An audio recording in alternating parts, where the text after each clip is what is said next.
Est-ce que je peux la partager NZ au même temps sur mon Facebook également pour mes étudiants, les Huma Fibel, Huma Oui, Kulshay? oui, oui, Comment, je dois faire quelque oui. chose? Je dois faire une manipulation? En fait, attends, on va le lien par Facebook, par Messenger, vous pouvez le partager. Voilà, je partage directement sur le truc. Merci. Emine, hein, Keka. Oui. OK. Donc, ça, Emine, Hachri كان Bedkom, بستخدم marhaba bikom, يريد fi pardon. cinquième séance de مشروعي في 7 أيام و7 ليالي. Donc, كيما شفنا البروجرام هذا مازال متواصل. donc كيما رينا من الاول الستاد نتاع الايديشن، تعدينا البزنس موديل، تعدينا بالهاو تو بيتش، وشفنا ديجا دي اورغانيزم داكومبانيمون اي دانكوباسيون، دي اكسيليراتور هذوما شفناهم في لي سيونس اللي فاتوا. Donc, اليوم le programme كان en partenariat de Startup Grind Source en partenariat avec Hive 12 Coworking Space. اليوم جاي معنا un nouveau partenaire اللي هو l'ANETI, donc l'Agence nationale de l'employabilité et du travail indépendant. D'ailleurs معنا أنيس اليوم حاضر. Juste avant de commencer خاطر اليوم مع حذانا سيسليم عبد الجليل باش يحكي لنا على Startup Act. Donc, loi qui est une première في l'Afrique, une première donc, pour encourager les jeunes à entreprendre. Voilà, juste un petit mot de Anis de l'ANETI, puis on commence.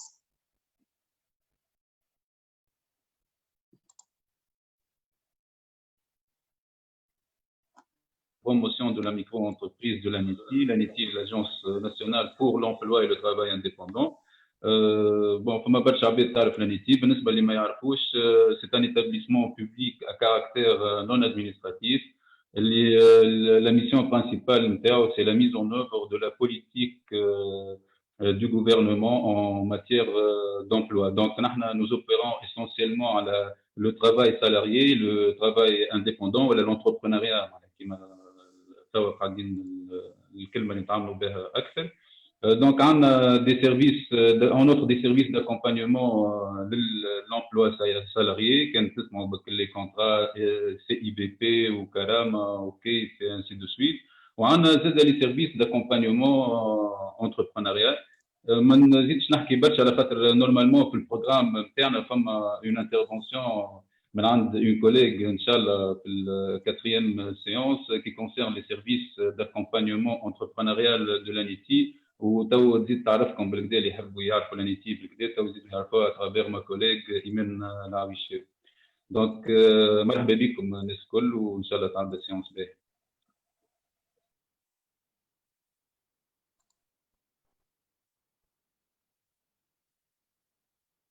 امين.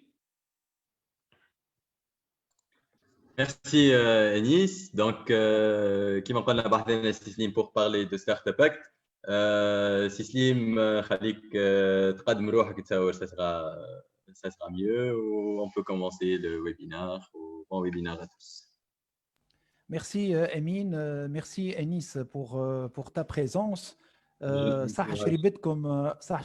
tout le monde, je suis encore une fois ravi d'être parmi vous pour expliquer et exposer un peu cette réglementation particulière donc, qui est la Startup Act. Alors, moi, je m'appelle Slim Abdeljelil, je suis à la base universitaire, enseignant à l'ISG de Sousse, dont j'ai occupé la fonction également de directeur de département de droit des affaires et de fiscalité. Donc, je suis juriste et bien évidemment, je me suis toujours intéressé aux problématiques de l'entrepreneuriat à travers les modules que j'ai enseignés, que ce soit en licence ou en master, tous les modules qui sont liés un peu à l'entrepreneuriat et la création d'entreprises dans leur dimension juridique et fiscale.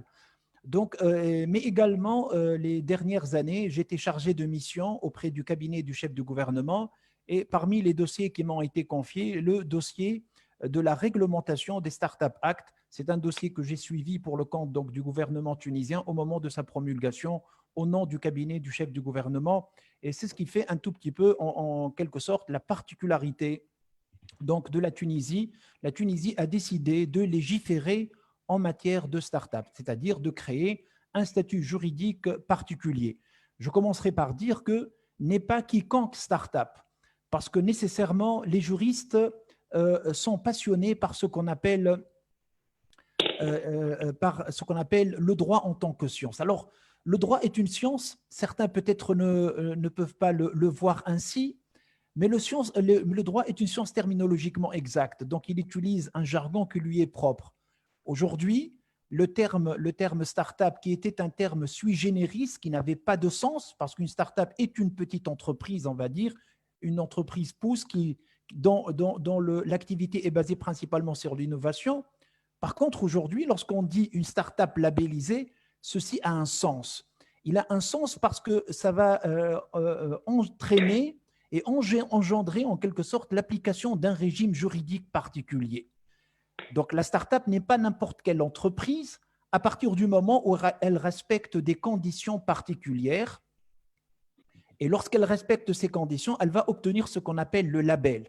يترجم بالعربية le label علامة المؤسسة الناشئة عبارة مؤسسة ناشئة هي ترجمة عربية لمفهوم start-up en quelque sorte. Donc, il va y avoir un régime juridique particulier. Certains fiscalistes, juristes nous disent que c'est le texte qui concentre le plus d'avantages financiers, juridiques qui sont attribués à une entreprise. C'est-à-dire aujourd'hui, à partir du moment où une entreprise est capable d'obtenir son label, elle accède à une batterie d'avantages. Les avantages, je ne fais que présenter maintenant les grands axes de mon intervention, des avantages qui sont attribués aux start-upers en tant que personnes physiques qui créent et qui s'aventurent pour la création d'une start-up, mais également des avantages attribués à la start-up elle-même, et enfin des avantages qui sont attribués aux investisseurs dans le capital de la start-up, ceux qui soutiennent financièrement la start-up. Et rien qu'en présentant les avantages sous ces trois axes, à savoir le start-upper, la start-up elle-même, mais également les investisseurs, on a en quelque sorte, en Tunisie, à mon sens, répondu aux problématiques auxquelles les anciennes start-up ont eu devant eux. Ils avaient quelques problématiques et donc la solution était à travers ce texte réglementaire. Alors, c'était juste du teasing, ce que je viens de vous dire maintenant. Alors, avant de vous parler un tout petit peu de cette nouvelle réglementation, qu'est-ce qu'elle a apporté de plus pour vous encourager en quelque sorte à vous lancer dans la création de la start-up? J'aimerais bien mettre un tout petit peu le Startup Act en tant que réglementation dans son contexte global. Et qui dit global, je dirais même macroéconomique et même mondial. Je vais me permettre, pour être un peu dans la situation actuelle, de répondre aussi, je vais me poser la question à laquelle je vais essayer de répondre. Est-ce qu'aujourd'hui, cette crise sanitaire que jamais l'humanité a connue, mais également économique et planétaire, est-ce qu'elle va impacter également les startups? Est-ce qu'elle va impacter l'entrepreneuriat innovant d'une manière générale? Alors, c'est pour cette raison, je vais vous inviter un tout petit peu à un petit voyage. Excusez-moi, voilà, je partage mon écran. C'est un tout petit peu un premier voyage dans le monde un peu merveilleux des startups. Emine, vous confirmez que que je partage l'écran, hein? Oui, c'est bon. OK. Donc, oui. Donc ce que je vous propose, c'est un petit voyage un tout petit peu dans ce monde un peu merveilleux des startups et ce que représentent aujourd'hui les startups. Alors, je commencerai par une histoire, en fait. Alors, c'est l'histoire de ce téléphone que probablement vous avez tous connu, ce Nokia 3310. Ce Nokia 3310 était à un certain moment le top de l'innovation. Il était considéré il y a quelques années un modèle de téléphone qui dépassait toutes les attentes. Pourquoi? Parce que tout simplement, même si cela vous fait rire aujourd'hui, ce téléphone n'avait pas d'antenne, ce téléphone avait un fond d'écran bleu et je me rappelle qu'il avait aussi une capacité de mémoriser 125 numéros de téléphone. Il y a une dizaine d'années, on va dire, c'était le top de l'innovation. Aujourd'hui, bien évidemment, ma réflexion vous fait rire parce que tout simplement, la marque Nokia, elle n'existe plus sur le marché. À l'époque où Nokia était numéro 1 au monde, des marques comme Samsung, comme iPhone n'existaient même pas. Et donc, quelque part, il y a lieu de se poser la question. Et la question, en quelque sorte, c'est un peu l'importance de l'innovation dans l'entreprise. Aujourd'hui, les entreprises sont appelées obligatoirement à innover. Une entreprise ne peut en quelque sorte pérenniser. Lorsqu'on parle de la pérennité, c'est la continuité dans le temps. Elle ne peut le faire que grâce à l'innovation. Plus l'entreprise, elle innove, plus elle sera amenée à se positionner sur un marché. Yani, comment être ou ne pas être, innover ou disparaître. L'entreprise qui n'arrive pas à innover en termes de process de production, en termes de produits, en termes de services, mais également en termes de distribution, est une entreprise qui est appelée donc à disparaître. Ça, c'est le premier élément, l'importance de l'innovation, ce qui a créé en quelque sorte ce qu'on appelait pendant les années 90 l'émergence de l'économie de l'immatériel, ce qui signifiait à l'époque que les entreprises les plus importantes étaient les entreprises qui avaient le plus d'actifs incorporels, intangibles, contrairement aux actifs qu'on appelle les actifs corporels, ceux qui ont les terrains, les biens, les machines. L'importance n'est plus dans les machines, l'importance en quelque sorte est dans l'investissement immatériel. Bien évidemment, ceci a été prouvé au début des années 2000, les indicateurs boursiers, où les entreprises qui font le plus de valorisation, ce sont bien évidemment les entreprises comme Facebook, comme Google, où l'investissement est principalement un investissement de savoir-faire, de technologie, de connaissances, et non pas un investissement financier principalement ou physique, machines, etc. Alors, deuxième donnée qui est très importante à mes yeux, est que le cycle de vie de l'innovation devient de plus en plus court. C'est-à-dire que l'entreprise, elle dévore en quelque sorte, elle est devenue vorace, elle consomme énormément d'innovation pour pouvoir se positionner par rapport à la concurrence. C'est-à-dire qu'il ne suffit pas de créer le dernier téléphone, de créer la dernière technologie pour garantir d'une manière continue sa place sur un marché. Donc, l'idée d'innovation devient également très limitée dans le temps. Une innovation, je rappelle, elle suit une courbe, démarrage, développement et dépassement. Le dépassement qu'on appelle l'obsolescence, c'est le dépassement technologique et le dépassement par l'utilisation. Alors, ceci a fait que également les entreprises vont accorder beaucoup plus d'importance à cette idée de développement et d'innovation. Alors, où se trouve l'innovation? Deux stratégies qui peuvent être développées par les entreprises. Soit les entreprises elles-mêmes créent l'innovation dans le cadre d'un département qu'on appelle recherche et développement, soit l'entreprise tout simplement, elle va essayer d'aller rechercher auprès d'autres entreprises l'innovation. Alors, donc ça c'est la première donne qui est très importante. La deuxième donnée, donc la première donnée pour récapituler, c'est l'importance de l'innovation pour la pérennité de l'entreprise. Que je dirais qui est devenue très importante, c'est les modèles économiques qui aujourd'hui sont en train, en quelque sorte, de changer. Alors,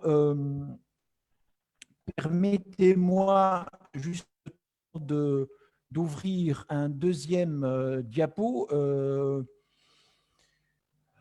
Excusez-moi, le temps juste de lancer. Non, j'arrête ceci. Excusez-moi, juste, je reprends un autre.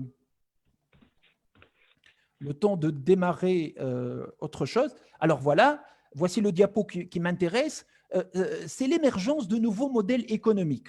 Jusqu'à maintenant, je ne parle pas de start-up. J'aimerais bien situer les start-up dans un contexte macroéconomique nouveau. L'innovation, l'importance de l'immatériel, retenez ceci s'il vous plaît. La deuxième idée, c'est l'apparence et l'émergence de nouveaux modèles économiques d'entreprise. Je vais dire deux exemples qui sont très simples et qui sont d'ailleurs des exemples pédagogiques. Le premier, c'est un des plus grands restaurateurs aujourd'hui dans le monde est un Espagnol, Ferran Adrià, qui est un restaurateur qui fait un peu aujourd'hui le bonheur, enfin des grands fans de la restauration très recherchée, qui a développé une marque qui s'appelle, un restaurant qui s'appelle El Bulli, qui se trouve dans plusieurs pays européens, aux États-Unis également. Alors, son modèle économique, contrairement à ce que vous croyez, ce monsieur ne gagne pas de l'argent sur son restaurant. L'argent qu'il gagne réellement, c'est la vente d'autres produits. C'est la vente de l'animation de formation, de séminaires, la vente de livres, la vente de matériel de cuisine. C'est ce qui fait que son modèle économique réussit. Ce n'est pas la restauration. Il y a de l'entreprise restauration et pourtant, le restaurant est très connu, mais ce n'est pas là où il gagne de l'argent. L'argent, il le gagne ailleurs. Également, un deuxième exemple pédagogique, le domaine de la musique. Un exemple qu'a connu le Canada, un groupe de musique qui s'est amusé à changer un peu le modèle de vente de ses disques. Mister Valère, ce n'est pas un groupe très connu. Alors, pour être connu et pour faire parler de lui, pour créer un peu le buzz, il met sa musique, il ne protège pas sa musique par les droits d'auteur. Après tout, je crée l'œuvre et je vous mets l'œuvre à votre disposition pour téléchargement gratuit. Parce que, tenez-vous bien, ce groupe de musique ne gagne pas de l'argent en vendant les disques, il gagne de l'argent en se faisant connaître. D'ailleurs, en 3 jours, le nombre de téléchargements a à peu près atteint les 46 000 téléchargements, ce qui correspond à peu près à l'équivalent d'un disque d'or. Donc, ils se disent, à travers les téléchargements, nous avons touché beaucoup de monde et nous sommes aujourd'hui connus. Donc, ils vendent d'autres produits, ils gagnent de l'argent autrement. C'est en animant des plateaux de télé, en organisant des concerts et bien sûr en se produisant sur des scènes et dans un festival, par exemple. Et c'est là où ils gagnent de l'argent. Donc, le modèle a changé. Deuxième exemple, et là, on s'attaque directement, sans parler encore une fois des startups, mais la startup, le modèle de startup qui aujourd'hui fait beaucoup parler de lui. J'ai hésité entre Airbnb et Uber. D'ailleurs, tout le monde aujourd'hui parle de l'ubérisation de l'économie. Que veut dire ce terme-là? Alors, Airbnb, c'est tout simplement une plateforme qui rapproche deux particuliers, un particulier qui a une résidence à louer et un particulier qui veut voyager et qui ne veut pas résider dans un hôtel et qui cherche un logement. C'est l'idée de Airbnb. Airbnb, quelle est la genèse? Airbnb. En fait, 3 étudiants qui louaient un studio et qui se sont imaginés l'idée de proposer, pour des gens qui n'avaient pas les moyens d'habiter dans un hôtel, de leur proposer un logement, moyennant un prix, donc un logement très basique et un petit déjeuner. Et là, l'idée était que Airbnb, c'est l'abréviation de Airbed and Breakfast. Donc, il propose l'airbed, c'est un peu le matelas gonflable. Un matelas gonflable et vous prenez votre petit déjeuner. L'idée était à peu près ça. Ils ont utilisé les réseaux sociaux, ensuite une petite plateforme, ensuite ils sont passés à un site web. Alors, il faut savoir que à peu près sur un été de 2018, 60 millions des réservations ont été faites sur Airbnb. 60 millions, imaginez un peu, Airbnb en 2019, son introduction en bourse, il a été estimé à 31 milliards de dollars. Juste pour donner une échelle de comparaison, le budget de l'État tunisien, il est de 11 milliards de dollars, juste pour vous donner un tout petit peu une idée sur ce potentiel un peu de ce que fait aujourd'hui une start-up comme Airbnb. En 2017, son chiffre d'affaires est de 2,6 milliards de dollars et ils font quand même un bénéfice de 93, je pense, millions de dollars. Imaginez un tout petit peu une petite idée, une petite start-up qui a quand même changé et bouleversé même le mode de consommation d'un produit touristique qui est le logement. La même chose pour également Uber en matière de transport. Donc, voici dans quel contexte, en quelque sorte, les startups en Tunisie et dans le monde sont en train de se développer. Je termine avec la 3e donnée qui me semble également très importante.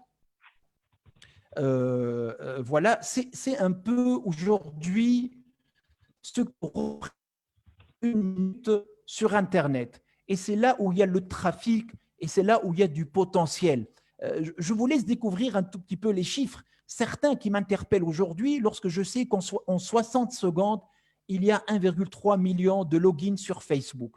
Lorsque je sais que quelque part sur YouTube, il y a en une minute 4,7 millions de vidéos qui sont aujourd'hui visualisées. Lorsque je regarde un peu en 2020, en 60 secondes, sur TikTok, une nouvelle application, il y a 1400 téléchargements. C'est des chiffres qui doivent, vous, en tant que futur start-upper, qui doivent vous parler. Regardez également le développement de Netflix entre 2019 et également 2020, sachant que si on actualise un peu les chiffres, le malheur des uns fait le bonheur des autres. Aujourd'hui, Netflix, juste pour dire ce que fait aujourd'hui Netflix, qui a été capitalisé il y a quelques semaines à 186,6 milliards de dollars.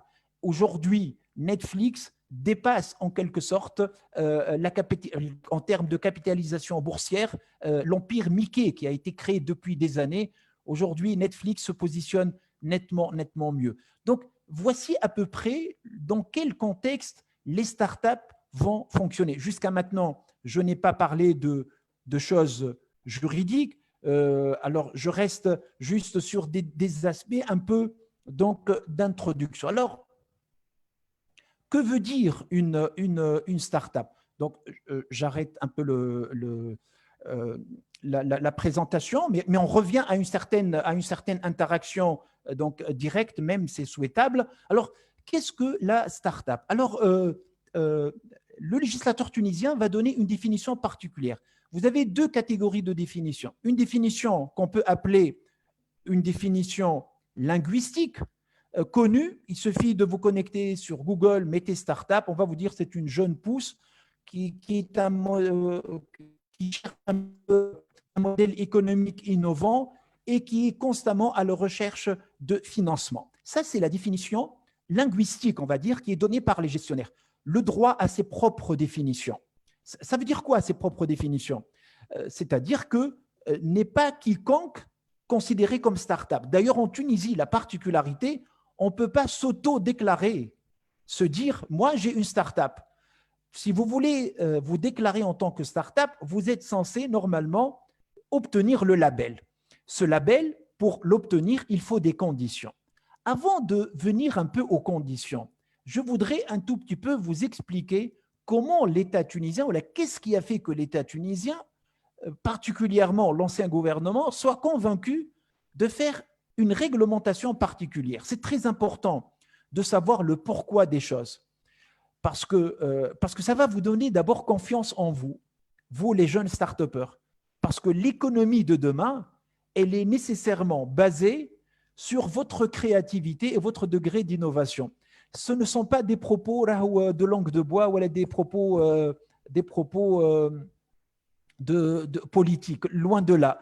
Un rapport qui a été fait par la Banque mondiale octobre 2018, ismo The New Economy, qui concerne la zone MENA.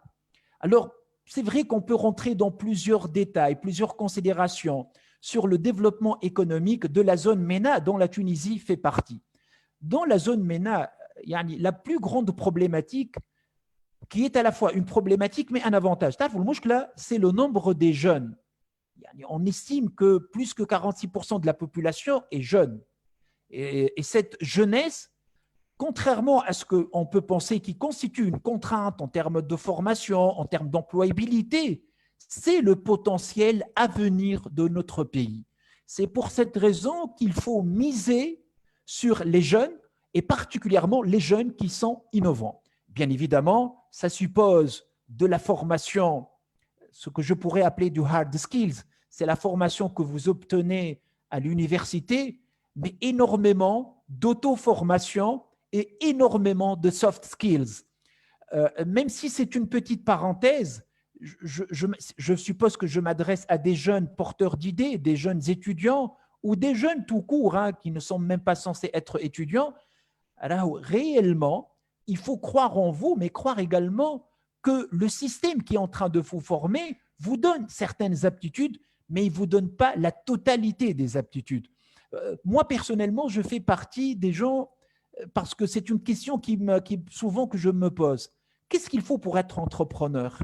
Est-ce qu'on devient entrepreneur ou on est tout simplement entrepreneur? Nous appartenons quand même, je vais me permettre cette petite parenthèse, à une culture qui ne valorise pas trop l'entrepreneuriat, mais parce que qui dit entrepreneuriat dit risque, et qui dit risque dit éventualité d'échec. On a peur de l'échec. Culturellement parlant, à chaque fois que, si par exemple j'ai une mauvaise note ou un événement malheureux, je cherche toujours des prétextes, c'est la faute des autres. Le propre de la start-up par définition, et c'est des choses qui ont été prouvées scientifiquement, sur 10 start-up lancées, 3 uniquement vont réussir. Les 7 vont disparaître. De l'échec, il y en aura, bien évidemment. De la remise en cause. La particularité de la start-up, c'est de faire ce qu'on appelle le travail de pivot. C'est de pouvoir se positionner et de se repositionner encore une fois, parce que je peux être à l'origine d'une idée nouvelle, mais qui peut ne pas aboutir, parce que le marché n'est pas encore bien développé, ou bien tout simplement parce qu'il y a un paramètre qui vous a échappé et ça peut l'être. Donc, restez toujours dans cette dynamique de développement. La manière de travailler également, le fait de travailler en équipe, ce sont donc des aptitudes que j'appelle souvent mes étudiants, les jeunes comme vous, à s'auto-former et à développer. Soft skills, alors ce sont l'intelligence émotionnelle, c'est votre capacité un peu à aller de l'avant. Vous savez, on oublie un peu ma qualité de juriste, mais l'expertise m'a démontré que souvent, vous savez, le plus important, ce n'est pas l'idée, c'est la personne qui porte l'idée. Souvent, nous avons 2 jeunes, voilà, 2 entrepreneurs qui ont la même idée, mais la réussite de l'idée réellement ne va pas dépendre de l'idée elle-même, elle va dépendre de la personne qui porte cette idée. Donc il ne suffit pas de l'avoir l'idée, il faut également être capable donc de la mener au bout malgré les contraintes. Et c'est l'occasion d'en parler. Des contraintes, vous allez en connaître. Le qanoun, j'ai tout simplement des avantages. Mais ça ne veut pas dire pour les startups. Le qanoun amal startup parce qu'on sait que dans certains pays, notamment par exemple en Lituanie, 11% du PIB provient des startups. L'État de Californie, 24% des emplois créés sont créés par les startups. Donc, le potentiel des startups, il est énorme en termes de création d'emplois et en termes de création de valeur. Il suffit de créer une licorne tunisienne, de créer la success story tunisienne. Nous commençons déjà à en créer certains, des belles histoires que nous avons à raconter en Tunisie, beaucoup d'applications qui aujourd'hui font le bonheur de certains pays étrangers. Ils ont été développés par des jeunes Tunisiens et par des startups tunisiennes. Des success stories, nous avons. Et probablement, ceux qui vont intervenir après moi, ou ceux qui ont fait des interventions, vous en ont probablement parlé. Donc, l'État est convaincu qu'il y a un potentiel derrière le développement de ces startups-là, même s'il va y avoir un coût. Donc, je donne des avantages pour permettre à des jeunes comme vous à se lancer dans la création, dans l'entrepreneuriat et la création de startups. Alors, qu'est-ce qu'il faut pour être labellisé startup? Est-ce qu'il faut des documents? Est-ce qu'il faut une autorisation? On sait que les choses sont compliquées. L'administration n'est pas encore électronique. Peut-être aujourd'hui, les bienfaits du Covid ont fait une prise de conscience qu'il faut digitaliser beaucoup les process, il faut simplifier, bien évidemment, pour relancer l'économie. Est-ce que les startups peuvent d'abord contribuer à la relance de cette économie? Alors là, je vous assure que le potentiel que les startups vont avoir si peu de temps maintenant, c'est impressionnant. Alors pourquoi? Je ne vais pas faire le rôle du mécène. Le mécène, mais mes petites lectures, j'ai fait quelques lectures de quelques philosophes, de quelques intellectuels, de quelques gens qui connaissent un peu l'histoire de l'humanité. Je cite à titre d'exemple Jacques Attali. Je cite également Hariri, qui a écrit le fameux livre Sapiens. Sapiens, probablement un best-seller que vous devez probablement connaître. Si vous ne le connaissez pas, mais je fais un peu la promotion d'un livre qui peut… je repartage mon écran. Samhouni, 2 secondes. Juste un tout petit peu pour vous inciter un tout petit peu à cette lecture que je considère assez intéressante. Est-ce que je partage là ou pas l'écran, Terry, non? Excusez-moi, voilà, juste 2 secondes. Ça va arriver. Ça va arriver, 2 secondes. Non, ça n'arrive pas. Désolé. Je refais une dernière, donc voilà, manipulation. A priori, ça va marcher maintenant.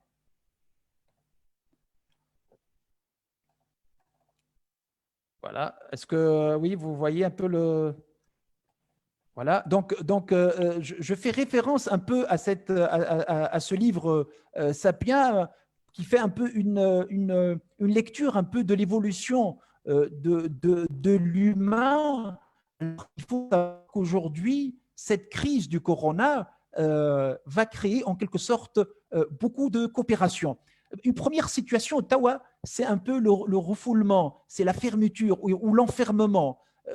Tout le monde, en quelque sorte, aujourd'hui, vit cette crise d'une manière individuelle, mais il suffit de dépasser le post-confinement et le post-Covid, là on va développer beaucoup ce qu'on appelle l'économie solidaire et les projets collaboratifs de coopération vont être les projets les plus importants. Uber est un projet collaboratif, Airbnb est un projet collaboratif. Mais également, comme tout à l'heure, j'ai cité Jacques Attali. Jacques Attali, on était dans une économie de survie. On est en train de passer à une économie qu'on appelle l'économie de vie. L'économie de vie, c'est une économie qui va placer l'humain, la vie, l'être humain au centre de tout. L'être humain était en quelque sorte un moyen. Certains nous disent que d'un capitalisme classique, on va passer à un capitalisme numérique qui va être au service de l'humain. Jacques Attali, quelque part aujourd'hui, une économie nouvelle doit inverser la pyramide de Maslow. Au cœur de la pyramide de Maslow, il faut satisfaire les besoins qui sont liés à l'humain. Et le digital que j'ai coloré en rouge ici en constitue l'acteur principal. Tout va changer, bien évidemment, et ça constitue en quelque sorte une opportunité à saisir. Alors, qu'est-ce qu'il faut? Donc, j'ai essayé de faire une très longue introduction pour un tout petit peu vous donner, d'abord vous intéresser, mais également vous booster pour que vous arriviez à croire en vous et à croire au potentiel qui va en venir. Tawa, venons aux choses un peu plus techniques. Si je veux créer ma start-up, qu'est-ce qu'il me faut comme conditions? 5 conditions ont été prévues par la loi relative aux start-up et une condition sous-entendue. Alors, pour créer une start-up, moi, je vais classer un peu les conditions en 2 grandes catégories. Conditions qu'on appelle conditions de fond, ashurut al-asliya, ou ashurut al-ijra'iyya, ou ma yusamma ashurut al-shakliya. ashurut al-asliya. فما شرط ضمني يعني ما قالوش المشرع بصفة مباشرة هو أنه une start-up doit être, pour être labellisée, elle doit être une société selon le code des sociétés commerciales. Ce qui sous-entend d'une manière indirecte et à contrario, comme nous disent les juristes, ça ne peut pas être une personne physique. Une personne physique ne peut pas, en quelque sorte, créer ou obtenir le label d'une start-up. Donc, il faut être une société commerciale. Je développe donc le principe et on va voir une petite nuance, pas une exception, une petite nuance. Le principe, pour créer une start-up, il faut être donc une société commerciale. Nous avons en Tunisie 7 formes de société. Je ne vais pas présenter toutes les formes de société, mais je tiens à dire par rapport à la réalité du marché, à la réalité des transactions, sur le terrain, les sociétés les plus utilisées en Tunisie sont la SARL qui représente à peu près 92% du tissu économique. Le reste, c'est la société anonyme. Et nous avons des formes de société qui sont complètement oubliées. Je cite à titre d'exemple la société en commandite par action, la société en non collectif, par exemple, sont des sociétés qui ne sont pas très utilisées et très courantes dans la pratique. Alors, également la pratique des startups. Souvent, une startup, lorsqu'elle commence, pour faire simple, on opte pour la création d'une SARL. Une SARL, deux associés, l'un d'eux ou une tierce personne peut être désigné comme un gérant. Souvent, la phase de démarrage n'est pas SARL. À partir du moment où le proof of concept a été développé, à partir du moment où je commence un tout petit peu à m'intéresser à des investisseurs, souvent les investisseurs particulièrement institutionnels n'investissent leur argent que dans la forme de société anonyme, parce que la mode de gouvernance est une mode qui est un peu plus adaptée aux institutions financières. Donc, يطلبوا منا أنه start-up, elle fait un PV de transformation. C'est très simple, hein. C'est techniquement pas quelque chose de très difficile, une assemblée générale, et on change la forme de la société d'une SARL vers une société anonyme. C'est un peu le process sur le terrain, hein, souvent. Donc, on fait de cette manière-là. Juste, je rappelle qu'une société anonyme doit compter 7 actionnaires, un conseil d'administration entre 3 et 12, avec un directeur général et un président du conseil d'administration ou un PDG. Donc, ça, c'est la première condition. Mais à cette condition, quand même, on s'est dit, on ne peut pas empêcher une personne physique de commencer la création de sa start-up, malgré le fait qu'il n'y a pas encore d'associé avec lui. Je donne la possibilité à une personne physique de demander, non pas le label, pas de label, il demande ce qu'on appelle le pré-label. Il demande le pré-label, donc il peut l'obtenir le pré-label, et à partir du moment où il obtient le pré-label, il a un délai de 6 mois pour créer une société et obtenir le label définitif. L'aîné, j'aimerais bien ajouter une petite remarque. C'est sur le plan stratégique. D'ailleurs, j'ai conseillé plusieurs jeunes entrepreneurs de demander le pré-label avant de créer la société. Quel est l'intérêt? L'intérêt est que lorsque vous êtes entrepreneur et vous arrivez à obtenir le pré-label, votre premier tour de table, lorsque vous allez, premier tour de table, des associés, vous avez déjà un pré-label qui vaut de l'argent, qui peut être valorisé. Pourquoi il peut être valorisé? Il peut être valorisé parce que, entre autres, l'avantage que va vous donner le label, c'est de ne pas payer l'impôt pendant 8 ans. C'est également ne pas payer les cotisations sociales pendant 8 ans. Et ceci, bien évidemment, représente un avantage financier. Donc, automatiquement, votre société, future société ou votre apport en tant que pré-label peut être capitalisé en termes d'apport en industrie ou elle a même un apport en nature. Dès que, si vous voulez, je peux rentrer un peu dans les nuances, apport en industrie, apport en nature, sur le plan technique, tel que réglementé par le Code des sociétés commerciales, si vous avez des interrogations sur cette question-là. Mais retenez que le pré-label peut être une approche très intéressante pour convaincre donc des associés avec vous, puisque déjà, vous avez un premier ticket et un potentiel d'obtenir votre pré-label. Donc, ça, c'est la première condition sous-entendu. Juste le temps de… Voilà. Oui, si je peux me permettre, comme un commentaire que je juge intéressant de la part d'un ami de la page de l'ANETI sur Facebook, il a dit il faut préciser que start-up ne signifie pas forcément un projet d'ordre technologique. Et il a cité ici l'exemple du bar Couscous, qui est une start-up tunisienne à Paris, qui est une vraie success story. Alors, excellente, et je remercie la personne. Oui, je le remercie vraiment. J'allais en parler dans le cadre des conditions, la condition de l'innovation. Hein. Je rejoins cette réflexion, bien sûr. La start-up, c'est ce que certains ont pensé au départ. Ils ont pensé que les startups sont des modèles de projet, l'objet social est dans l'IT, dans le technologique, brevet d'invention. Non, pas du tout. Ils peuvent être culturels, culinaires, touristiques. Et je vais en parler, permettez-moi, si Enis, Tout à l'heure, je reviendrai un peu à cette. Donc voilà, ça c'est la première condition. Donc, nous avons 6 conditions. Voilà, 6 conditions. On a terminé la première, il nous reste 5. Alors, ces conditions de fond que je vais exposer, ce sont donc des conditions en 2 catégories. Les juristes, ils aiment, première partie, deuxième partie, etc. Alors, علاش خاطر فما وحيد تو اللي باش نبدا نحكي عليهم très simple à identifier, à évaluer. يعني كي تقول لي انت je ne donne le label qu'à une société, lorsque je regarde votre dossier de candidature de labellisation, راه عندك société ولا ما عندكش. كان ما عندكش نعطيك pré-label.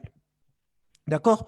Les autres conditions, à toi c'est des conditions qui vont plafonner et empêcher les grosses entreprises à obtenir le label. L'idée globale. J'explique les conditions. D'abord, il faut que la start-up qui demande le label, son âge juridique ne doit pas dépasser 8 ans.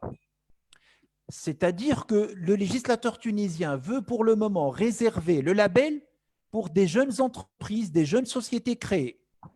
يعني كان عمرك شركة متاعك أكثر من 8 سنين ما تنجمش تطلب اللابيل. كان الشركة متاعك عمرها 6 سنين تطلب اللابيل ولكن تاخذ كان 2 ans d'avantage. D'accord? Donc le max de durée de vie de votre société est de 8 ans au moment du dépôt de la demande de labellisation. C'est très simple, j'espère que ça a été clair. Condition ثانية est une condition relative au capital social. La répartition du capital social. Nous avons dit que ne peut être une start-up, bien évidemment, qu'une société commerciale. Cette société commerciale, pour qu'elle puisse donc avoir cet avantage, il faut que la structure du capital soit détenue à hauteur de 2/3 par des personnes physiques, par des jeunes start-upers, pas par des sociétés. Si 2 sociétés veulent s'associer pour créer une start-up, ils ne peuvent pas obtenir le label parce qu'il y a des avantages qui sont derrière. Et ces avantages, on veut les donner à des personnes physiques. Donc, 2/3 du capital doit être détenu par des personnes physiques et où? C'est-à-dire, on va tolérer maintenant quelques nuances. 2/3 du capital détenu par des personnes physiques et ou des institutions financières. C'est-à-dire que si une banque, si un établissement financier, un bailleur de fonds, يدخل معك في الكابيتال une SICAF par exemple تدخل معك في الكابيتال وقت ما عادش نغزر 2/3 personnes physiques parce que j'estime que votre projet est un projet défendable. Si la banque elle a investi le private equity dans votre capital, c'est que la banque croit dans le potentiel innovant de votre projet et croit dans le business plan et un peu le potentiel d'affaires de votre projet. Également, les 2/3 sont détenus par des personnes physiques et ou start-up étrangères. Si vous arrivez à justifier dans votre capital qu'une start-up étrangère est associée avec vous, وقت ما عادش نغزروا les 2/3. يعني تنجم تكون انت une personne physique عندك 1/3 والستارت-اب étrangère اللي تحب تدخل معك عندها 1/3. Donc les 2/3 موجودين بصفة غير مباشرة. Donc je récapitule cette condition. Le capital doit être détenu à hauteur de 2/3 par des personnes physiques et ou start-up étrangères et ou établissements financiers. Ça, c'est la deuxième condition, objectif simple à saisir. Troisième condition, ce sont des conditions qui vont empêcher, comme je l'ai dit tout à l'heure, les grosses entreprises de profiter du label. C'est-à-dire que la start-up qui demande le label, le nombre de ses salariés ne doit pas dépasser 100 salariés. Mais également, son chiffre d'affaires ou ses fonds propres ne doivent pas excéder 15 millions de dinars. يعني كان رقم معاملاتك 15 مليار ما عادش نحكيو على لابيل. يعني تنجم تقعد ستارت اب اما الدوله ما تعطيكش الامتيازات اللي باش نحكي عليهم en deuxième temps. Donc باش تاخذ uniquement donc les entreprises qui commencent qui ont un chiffre d'affaires. ينجم يكون عندك chiffre d'affaires 14 مليار مرحبا بك تنجم تاخذ l'avantage راهو. Mais 15 millions de dinars chiffre d'affaires ou fonds propres, où vous avez donc un nombre de salariés qui est supérieur à 100, bien évidemment, vous n'avez pas le droit et la possibilité de postuler pour avoir donc ce label. Alors, ce sont des conditions donc techniquement qui sont très simples à identifier, hein, très simples à saisir. Donc, forme de société, le capital, comment la répartition du capital, mais également l'âge de la société ne doit pas dépasser 8 ans, et également certains plafonds, chiffre d'affaires, total bilan, ne doivent pas dépasser un certain montant.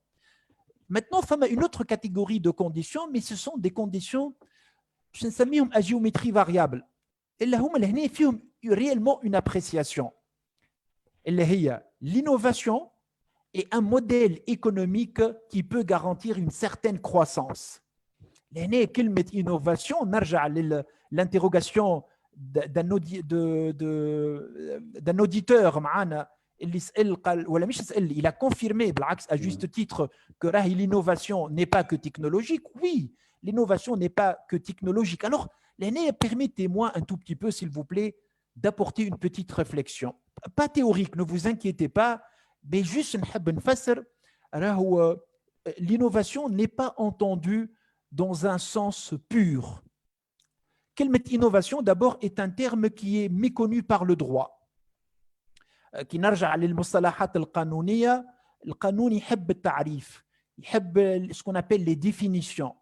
مفهوم التجديد ماهوش مفهوم معروف في القانون، والقانون ما يعطاناش التفسير نتاع المفهوم هذا. Donc, ce qui est sûr, ce qu'il ne faut pas faire et ce qu'il ne faut pas croire est que l'innovation, c'est nécessairement un brevet d'invention. هي براءة اختراع، وإلا un dessin et modèle، وإلا un droit d'auteur. اللي حكيت عليهم توا ce sont des innovations pures. Allez, pures, parce que vous obtenez ce qu'on appelle un droit de propriété.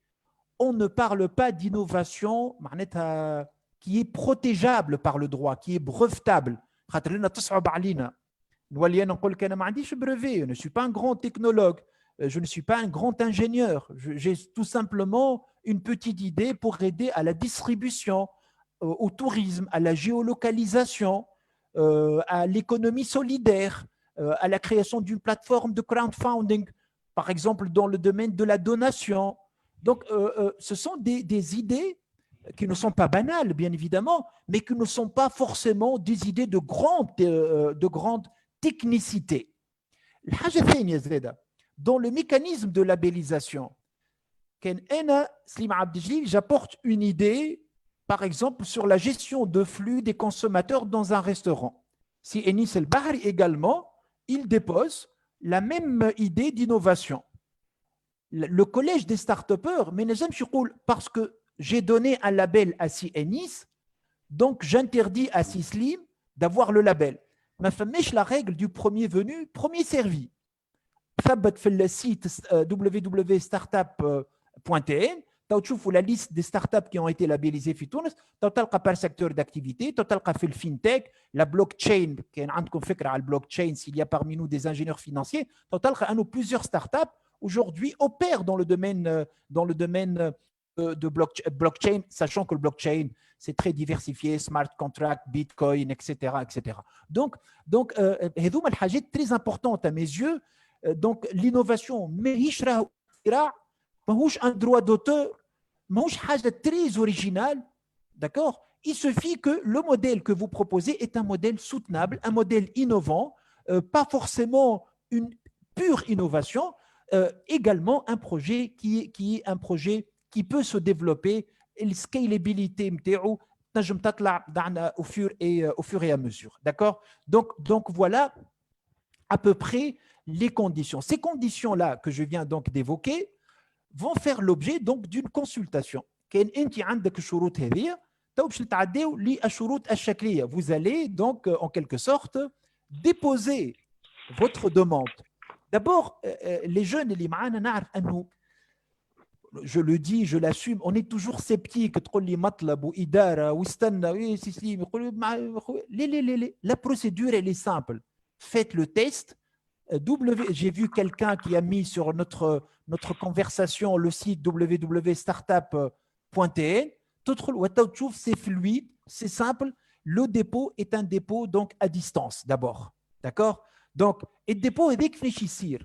يصير في اول سيسيون كل شهر تتحل اون سيسيون باش تعمر كيلكوز انفورماسيون باش تسجل روحك شويه وتصب الدوسي نتاعك يا اما بيرسون فيزيك كما قلت لكم بكري بخي لابيل يا اما سوسيتي باش تطلب لو لابيل ديفينيتيفمون تصب et à la fin du mois vous aurez votre résultat. Alors comment ça va se passer pendant le mois الدوسي نتاعك باش يتعدى on va auditer le respect des conditions اللي سميتهم بكري les conditions de fond objectives 8 سنين الكابيتال الشيفر دافير نتاعك on va le vérifier c'est très simple à vérifier ça. الحاجه الثانيه les conditions الاخرين اللي سميتهم à géométrie variable هي كيما كلمه l'innovation et bien elle va être appréciée devant un collège qu'on appelle le collège des start-upers. Souvent on va vous inviter à venir pitcher devant un jury. Le collège dit les techniques de pitch, que les 3 minutes, comment vous allez valoriser et mettre en valeur et intéresser un auditoire à votre idée. Et c'est là l'importance de l'intelligence émotionnelle, de soft skills, etc., pour que vous puissiez être assez convaincant pour convaincre en quelque sorte que votre projet est un projet défendable, est un projet qui est viable ou fit un degré donc d'innovation. Donc, le collège des start-upers, souvent, il y a la semaine numéro 3 du mois, il transmet ses rapports directement donc, le Louzara et automatiquement, vous pouvez obtenir votre label. شكون اللي ما نثبتوش في l'aspect innovation هما les startups اللي في الكابيتال نتاعهم عندهم بايور دو فون.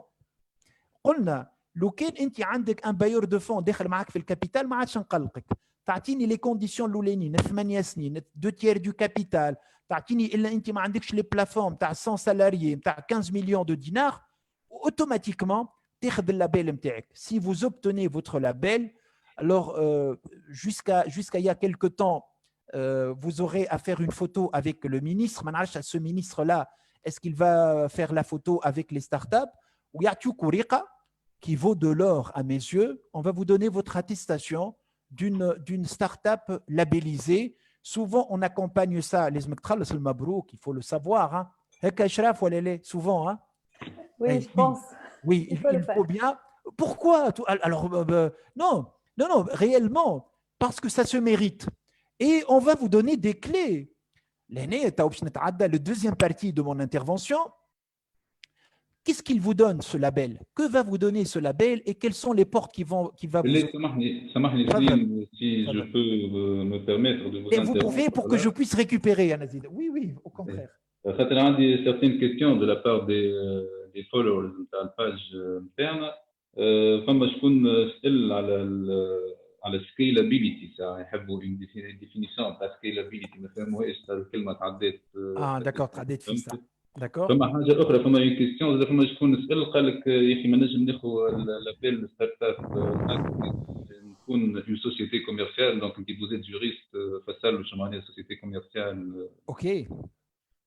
وفما لا troisième question qui concerne les étapes نتاع l'obtention du label. قال لك comment passer de l'étape de pré-label à avoir le label. مش فاهم لازم قلت اللي يتعدى الدوسي للمينيستير Ok, avec grand plaisir.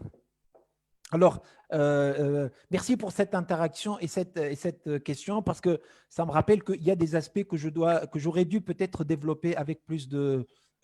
alors, est-ce qu'au niveau de la forme, si Enis, est-ce que vous avez eu des remarques? Je peux utiliser plus d'arabe, hein, plus de... Est-ce que l'oram... Ça va? Pas de... mais je ne sais pas si les radines...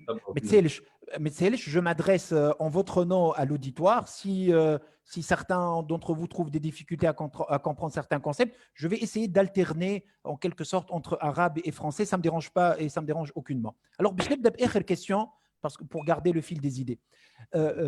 Si vous obtenez votre pré-label, vous allez l'obtenir... Est-ce que nous aussi postuler pour le label? Voilà, c'est Najla qui pose. Ok, d'accord. Je réponds donc à Najla qui pose cette question de pré-label. Si vous obtenez le pré-label, le canon يقول أنه عندك un délai de 6 mois, في يدك 6 شهور pour créer votre société.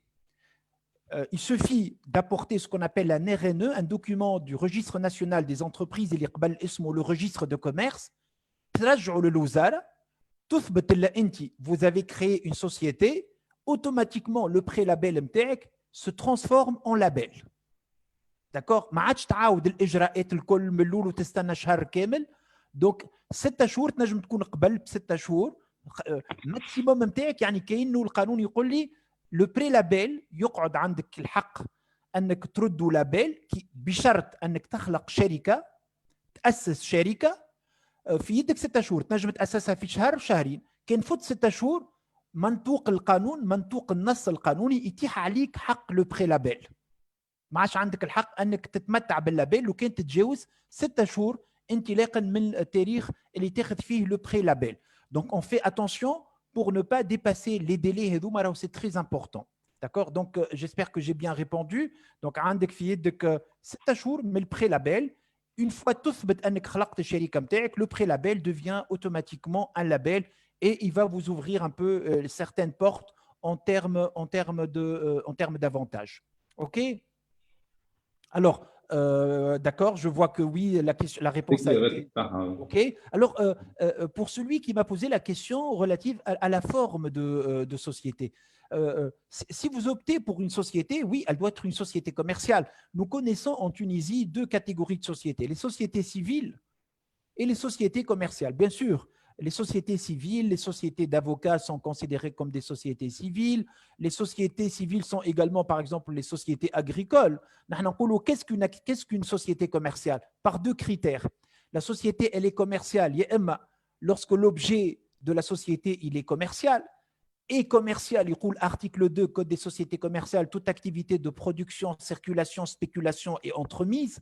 هذا منطوق الصريح لفصل الثاني من المجلة التجارية. يعني تعتبر شركة تجارية كل شركة نشاطها تجاري، وإلا تعتبر شركة تجارية بشكلها. شنو شكلها؟ يعني بعض أنواع الشركات تكتسب صفة الشركة التجارية لأنه شكلها تجاري بغض النظر عن طبيعة نشاطها. مثلا شركة ذات المسؤولية المحدودة اللي نسميها الSARL هي شركة تجارية بشكلها. الSA الشركة خفية الاسم également est une société commerciale par sa forme. يعني هذا alors عندنا في تونس مجلة تجارية تسمى مجلة الشركات التجارية تنظم عقد الشركة، لأن الشركة هي عقد يمكن الاتفاق بين الأطراف على بعض الجوانب. فما جوانب أخرى هي جوانب آمرة، تختار الشكل اللي يساعدك. بكري قلت ولكن نعاود نذكر كان اللي خلطوا توا بوتيتر هو انه دون لا براتيك اكثر حاجه نستعملوها هي الSARL، ولكن كي نخلط للفاز دو فينانسمون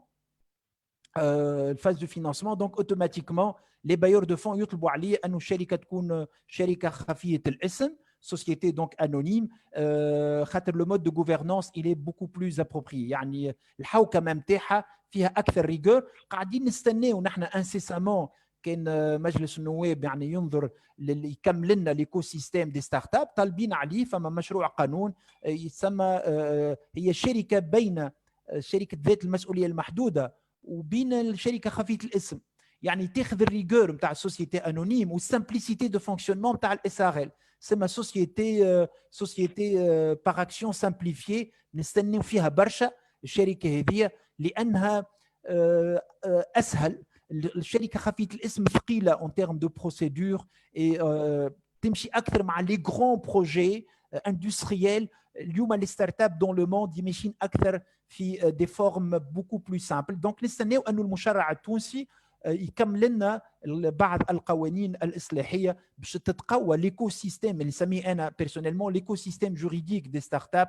نستناو في قانون الكراود فاوندينغ بور بروبوزي دي موداليتي دو فينانسمون جدد زاده بور لي ستارت اب، خلي يخرجوا شويه من الميكانيزم بانكير التقليدي etc. Alors pour revenir à la première mais que j'ai classé la dernière question, شنو هي la scalability? La scalabilité en fait d'un projet هي son potentiel de croissance.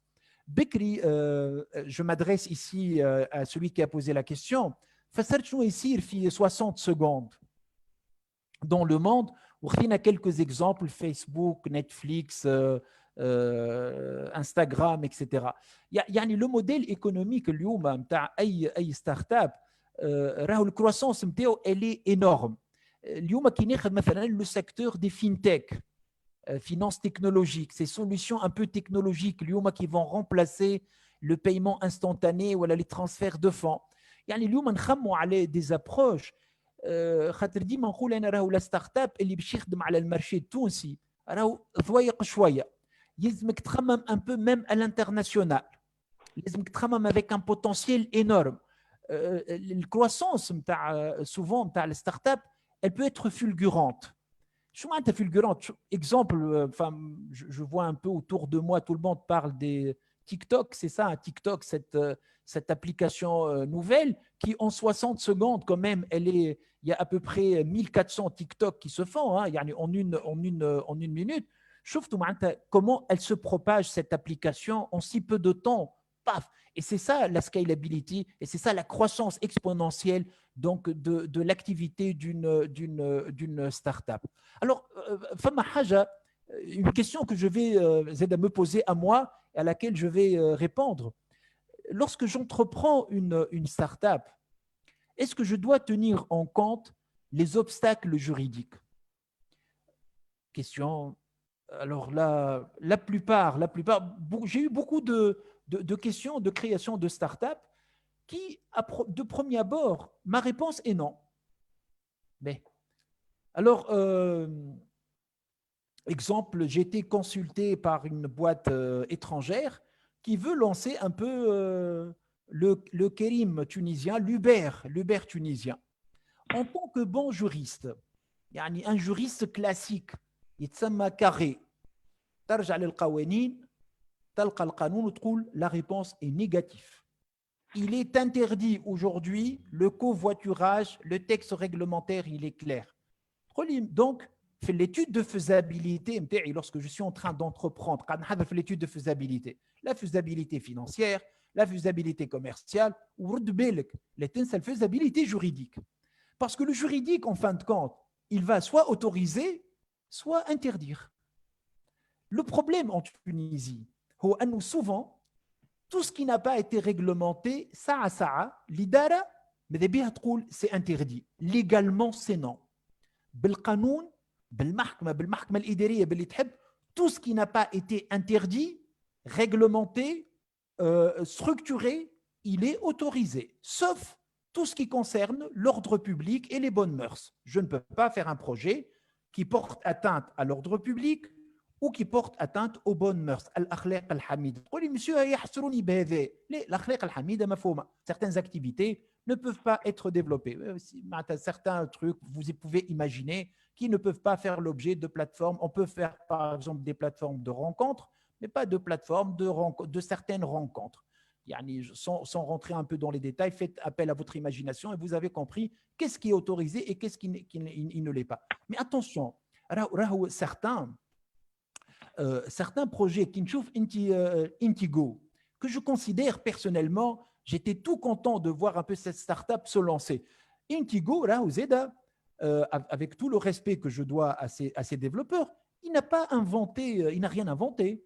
Il a copié un modèle et il a été le premier à l'imaginer, à le tunisifier. Dans le contexte tunisien, il sait que le CRA pose problème, donc il a proposé les deux roues. Intigo, rappelez-vous, start-up labellisée, mais le premier jour de démarrage, un secrétaire d'État qui prend ce transport à 8h du matin, 10h du matin, le ministre des Transports interdit cette activité-là. Bien évidemment, lorsque vous êtes un start-upper, vous allez faire bousculer les normes juridiques. Mais également, vous allez travailler sur le modèle tunisien, mais sachez que dans d'autres pays, sous d'autres cieux, ça peut ne pas être interdit. Dis-moi l'exemple, l'entreprise start-up, les amatramam à l'international. Pourquoi certaines start-up ont beaucoup réussi dans les pays africains? Parce que certains pays africains appartiennent à ce qu'on appelle le régime du Commonwealth. C'est un régime juridique qui n'est pas le nôtre. On est un tout petit peu conservateur sur le plan juridique. Tout ce qui n'est pas autorisé est interdit. Le système du Commonwealth est un autre système. La finance technologique telle que le transfert des fonds aujourd'hui, dans les pays africains. Parce qu'il n'y a pas beaucoup de banques. parce que c'est des pays qui n'ont pas beaucoup de réglementation bancaire. Et qui dit réglementation bancaire dit interdit, dit interdiction, dit condition. Donc, c'est vrai que vous, en tant que jeune entrepreneur, jeune développeur de projet, travaillez sur la faisabilité juridique de votre projet, essayez de voir un peu les cahiers de charges, qu'est-ce qui se fait, mais également essayez de bousculer un tout petit peu les perceptions et trouver les astuces juridiques qui peuvent vous permettre d'exercer votre activité. Je donne un exemple. Sur un secteur d'activité en France, il était interdit au commerce d'ouvrir le dimanche. Alors, une société, une très grande enseigne internationale, une multinationale qui s'appelle Virgin, une concurrente de la FNAC, hein, elle s'est dit quand même, ma cible, ce sont des jeunes. Et ces jeunes, le dimanche, ne veulent pas rester à la maison. Ils peuvent donc devenir des consommateurs. Amlou étude de marché. Le dimanche, chose qui est interdite, bien sûr, ils peuvent avoir des clientèles. La pénalité, yani l'amende, et qu'est-ce qu'elle va représenter? À un certain moment, cette amende représente 2% de la marge bénéficiaire. Donc, j'ouvre le dimanche et je paye la pénalité. Je ne suis pas en train de vous dire ne respectez pas le droit. Je vous dis d'interpréter autrement, parce que je viens un peu au cœur de la question. Au cœur de la question, voilà un contentieux, voilà Virgin. Qu'est-ce qui est interdit? C'est d'ouvrir le dimanche. OK?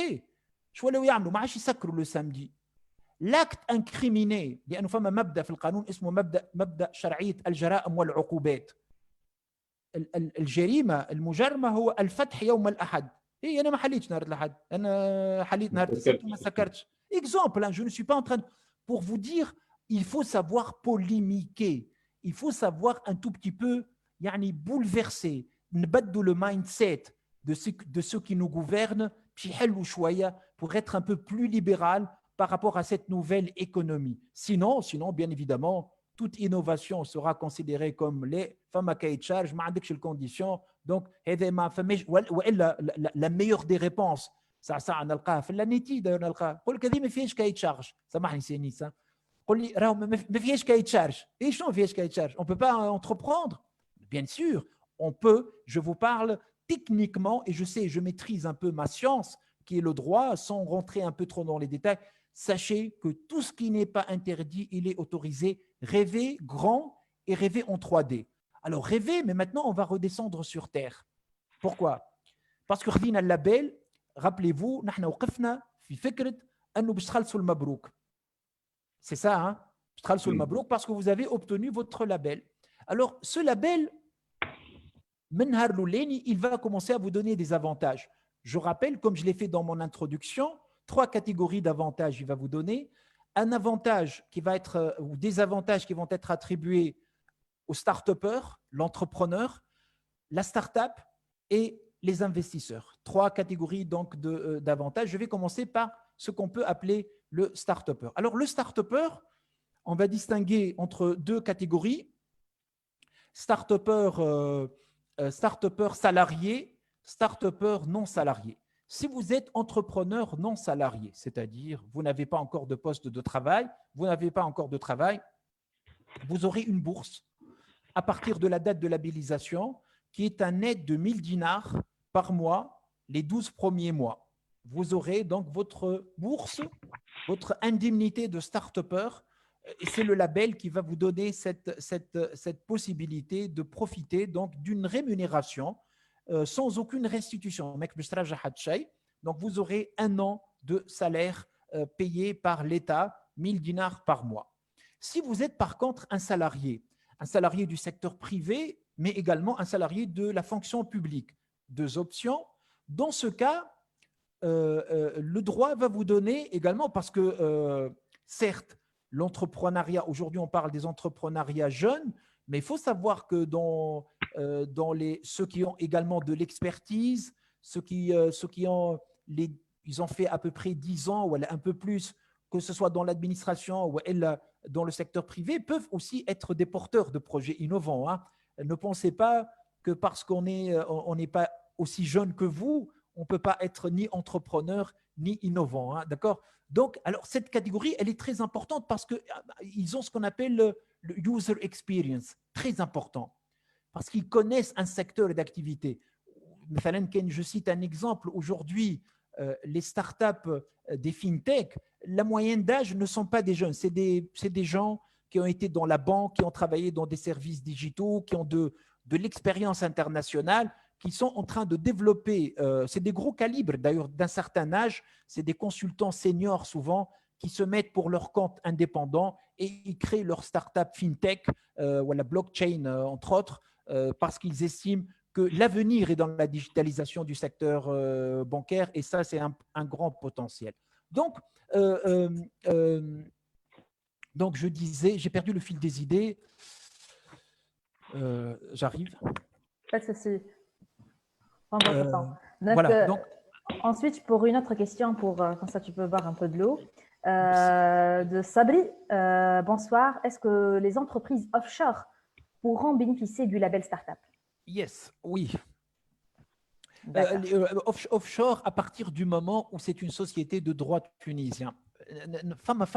L'offshore, l'offshore, c'est-à-dire que son capital est à hauteur de 66% détenu par des non-résidents. Et lorsque l'activité est destinée à l'export, on les considère comme des sociétés offshore. Donc, ils ont des facilités par rapport à la législation de change, un compte en devise, etc. Mais ils peuvent profiter également du label tunisien parce que c'est une société de droit tunisien. Ce n'est pas une société étrangère. D'ailleurs, cette philosophie a été consacrée. Nous estimons que dans le capital de la start-up, si vous avez une start-up dans laquelle vous avez dans le capital une autre start-up étrangère, Blax, c'est un avantage de plus. Il peut vous donner le privilège. Nous, 2/3 du capital peuvent ne pas être détenus par une personne physique. Donc, je réponds par l'affirmatif. Je reprends un peu le fil de mes idées. Juste, si vous voulez, on peut se poser des questions sur le start-upper. On a catégorie d'avantages. Donc, on a le start-upper salarié, fonctionnaire public ou bien secteur privé. Il y a 2 avantages, ce salarié. Le premier avantage, on va lui donner ce qu'on appelle un congé de 1 an, renouvelable une seule fois, donc possibilité d'avoir un congé de 2 ans pour la création de la start-up avec possibilité de réintégrer son poste de travail. الدولة اش قاعده تقول القانون اش قاعد يقول انت سالاريي تنجم تخرج من لونتربريز نتاعك تحل ستارت اب نتاعك عام 2 كان مشات الامور votre business a fonctionné si les choses ne sont pas peut-être à merveille vous pouvez réintégrer votre poste de travail. Donc on est en train de vous dire même si vous êtes salarié vous n'avez pas à craindre. Aujourd'hui, partez en aventure et votre poste de travail, vous pouvez le réintégrer soit au bout de la première année, soit au bout de la deuxième année. Plus que cela, pour les salariés et les fonctionnaires qui arrivent à labelliser leur société, l'État va leur payer la première année leur salaire. Il y a un nerf de la moyenne des 12 derniers salaires et on va leur attribuer le même salaire qu'ils avaient dans leur poste initial pendant 12 mois. Pas pendant 2 ans. Hein. Le congé, il peut aller jusqu'à 2 ans. Par contre, le salaire est uniquement pour la première année dans la limite de 5 000 dinars. Si vous êtes donc un banquier intéressé par la création de start-up dans le domaine, par exemple, du mobile payment, ici, bien évidemment, vous pouvez le faire. Si votre salaire est de 6 000 dinars, l'État ne va vous payer que 5 000. Si votre salaire est moins que 5 000 dinars, l'État va vous garantir la première année la rémunération de votre salaire. Donc, je pense que c'est un avantage colossal, très important. Combien coûte les avantages هذوما. Nous avons fait une étude pour le gouvernement tunisien pour estimer à peu près le coût de ces avantages-là. Les avantages et vous allez vous rendre compte que l'avantage qu'on est en train de donner n'existe nulle part ailleurs dans le monde. Donc, il faut en profiter partez dans cette aventure-là. Donc, est-ce qu'il y a des questions relatives aux avantages attribués aux start-upers? Bon, نحن لهنا في الباج de l'Anity عندنا une seule question ما ماهيش en rapport avec les avantages. Justement, je connais combien faut-il de temps pour qu'une start-up évolue en Tunisie? Combien de temps pour qu'elle évolue? Mais Je n'arrive pas, si Enis, à saisir la… والله أنا je vous ai transmis la question telle qu'elle est معناها ما Alors, هذا فهمت اللي هو يحب يقول معناها la croissance نتاع la croissance de la start-up. alors vous savez, معناتها اليوم كان نقول les startups en termes de croissance. Une étude اللي اتحطت dernièrement, est-ce que vous la voyez avec moi? L'impact du confinement. Oui, أما تعمل مزية سليم تحطها en mode diapo معناها. Ok, Sidi. يعطيك الصحة. Voilà. Donc, qui نقول اليوم une étude qui حسب رأينا l'échantillon ماهوش كبير برشا. Étude اتعملت il y a deux semaines à peu près. Le manager هبط قال لنا à peu près l'impact du Covid sur les startups. En temps de crise, vous savez que parfois il y a des opportunités qui se créent, qui se développent. Donc نلقى أنه à peu près l'accélération de certaines activités, certaines startups, 18% des startups, ils ont accéléré leur activité. اللي هما مربوطين بالe-commerce, اللي هما مربوطين بالe-health, اللي هما مربوطين بالsécurité également. Et donc لقاو رواحهم leur process a été plus ou moins accéléré. Et je pense qu'il y a plusieurs variables qui vont conditionner le développement et l'avancement des startups en Tunisie. Alors, bien évidemment, sauf certaines, j'ai sélectionné, hein, mais à titre indicatif, hein, ce n'est pas un travail très scientifique, mais vite fait, les startups qui ont profité de cette crise, par exemple, donc des circonstances qui ont fait en sorte que les choses se développent, Artify, Forja.tn, puisque tout le monde a été confiné, donc c'est une possibilité de regarder des films. C'est un peu Artify et Forja, c'est un peu le Netflix tunisien. Intigo également qui s'est positionné sur etc. Vous avez probablement tous vu la start-up locale de la région de Sousse, Enova Robotics, qui fait un peu le bonheur en quelque sorte un modèle de réussite impressionnant. Vous avez probablement vu dans l'actualité ce robot qui intègre un peu la reconnaissance faciale, l'intelligence artificielle, qui faisait un peu le tour pour aider nos forces de sécurité à garantir le confinement. Donc, bien évidemment, Visio également, quoique aujourd'hui on est sur Zoom, mais on aurait pu être sur visio.tn pour faire un peu ce webinaire. Donc, je pense que le développement, combien de temps il faut, je ne sais pas, mais il y a parfois des opportunités. Je répondrai d'une autre manière, je dirais que le potentiel y a. Il faut savoir, nous fitons à 125% de taux de couverture téléphonique. Le smartphone se développe en Tunisie à peu près chaque année, il augmente de 40%. On a le troisième meilleur taux de pénétration Internet dans les pays africains. Logiquement, nous avons toute l'infrastructure pour que les choses réussissent. Mais il faut un mindset, il faut un état d'esprit, il faut parfois un manque de confiance, fait le paiement via les plateformes de vente électronique. Je pense qu'il suffit aujourd'hui de se positionner et vite fait, اليوم اللي باش تدخل في secteur des finances technologiques qui va garantir par exemple les wallets, les solutions wallets. Vous avez vu la semaine dernière, certains ont considéré comme étant quelque chose d'historique. Qu'est-ce qui est historique? Des wallets. Un portefeuille électronique. Vous avez votre argent sur votre téléphone. Et ça a été considéré comme un succès. Il y a les pays africains, hein, parce que c'est quelque chose qui est connu, qui est maîtrisé. 90% mais le mobile payment dans le monde se fait dans des pays africains. C'est un marché impressionnant. Le nôtre aussi. Donc, pour se développer, parfois il suffit de rien pour garantir la croissance exponentielle d'une start-up. Il suffit que tous ces paramètres-là entrent en jeu en quelque sorte. D'accord? Est-ce qu'il y a d'autres questions? Non, c'est bon. Pour moi, oui, surtout que je reçois beaucoup ce genre de questions, surtout à High Working Space, puisqu'il y a beaucoup d'étudiants qui fréquentent l'espace. Il veut savoir le statut étudiant-entrepreneur vis-à-vis le label Startup et Startup Act. Alors, je laisserai ici Enis probablement parler mieux que moi du statut de l'étudiant entrepreneur, probablement.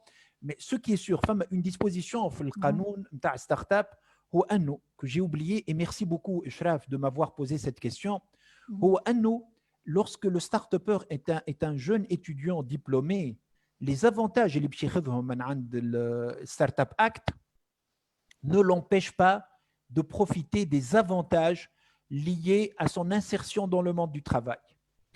Autrement dit, عملت انت ستارت اب نتاعك خذيت لافونتاج ستارت اب نجحت جو ليسبير بيان خرجت من البورد نتاعها من الديريكسيون نتاعها وحبيت تدخل تخدم dans une société. Bien évidemment, l'avantage qui خذيته في الواحد ما نجمش خذيته في ستارت اب ما نجمش نقول لك راه ما عادش نجم تاخذه اليوم من عند لانيتي ولا من عند اي اورغانيزم ولا اي قانون باش يجي يعطيك ان اوتر افونتاج ما ينجمش يمنعك. Donc le cumul, je dirais, de l'esprit de la loi du texte de Startup Act, il est autorisé. Et je parle sous le contrôle de CNIS. Hein. D'accord. Concernant l'étudiant entrepreneur. Juste comme une suite à la question. Oui. Ah, ça va. Vas-y, Anis, vas-y. Concernant le statut de l'étudiant entrepreneur, normalement, il aura le droit à tous les avantages accordés aux autres entrepreneurs. Donc, ça, c'est valable pour le Startup Act. Oui. Parfait. D'accord. Donc, une autre question qui fait peut-être suite à la question de Khaled Hachelab. Donc, comment ça se passe pour les étudiants? Donc, c'est OK. Par rapport aux nouveaux diplômés ou même les chômeurs qui n'ont pas travaillé pour les 12 derniers mois, la bourse, comment ça se passe? Une bourse, tout simplement, pour ceux qui n'ont pas travaillé. Hein. Ceux qui n'ont pas travaillé ou n'arrivent pas à justifier de statut de salarié par leur contrat ou le CNSS, etc., bien évidemment, ils ne peuvent avoir que la bourse, hein, ils ne peuvent pas avoir de salaire particulier. D'accord? Merci, M. Slim. Donc, il nous reste seulement 30 minutes normalement. Je profite pour que M. Slim nous mentionne par exemple, les différents papiers ou les choses nécessaires pour avoir cette label, pré-label et après-label. Je préfère, Ishraf, si vous permettez. Hein, oui, vas-y. Mais il y a deux catégories d'avantages. Je boucle ça. بعدك نجمو نرجعوا à des questions d'interaction. Oui, avec علاش عطيتك البارول باش انت تكمل تحكي خاطر on peut pas prendre encore des questions معنا كان 30 minutes ما نجمش نكملوا معاك هيك علاش on a une limite. OK, d'accord. Donc j'accélère un tout petit peu mais je reste à votre disposition. Je tiens directement ou indirectement à travers donc Ishraf, je prendrai le soin de lire tous vos commentaires puisque c'est visionné sur Facebook. Et de répondre un à un. Si faute de temps, je ne peux pas répondre maintenant. J'aurai le temps demain, probablement, fin d'après-midi, de répondre à chacun. Et je suis accessible. Certains de mes développements sont également, si je peux me permettre, de le dire, sont sur mon compte LinkedIn. Brevet d'invention, procédure de constitution de la start-up. Certains développements avec plus de détails, avec plus de références légales et réglementaires sur les articles que je publie sur LinkedIn hein, particulièrement. Oui, déjà partagez votre LinkedIn. Merci beaucoup. Voilà, comme ça, tir le manfa et vous pouvez donc accéder à plus de détails sur certaines questions qui vous intéressent. Donc, alors maintenant, on va passer un peu à une deuxième catégorie d'avantages. Ce sont les avantages attribués à la start-up elle-même. La start-up, lorsqu'elle est labellisée, elle profite et elle bénéficie d'une exonération fiscale. Toute société, vous savez, qui gagne de l'argent, doit payer un impôt qui s'appelle l'IS, l'impôt sur les sociétés, au taux de 25%.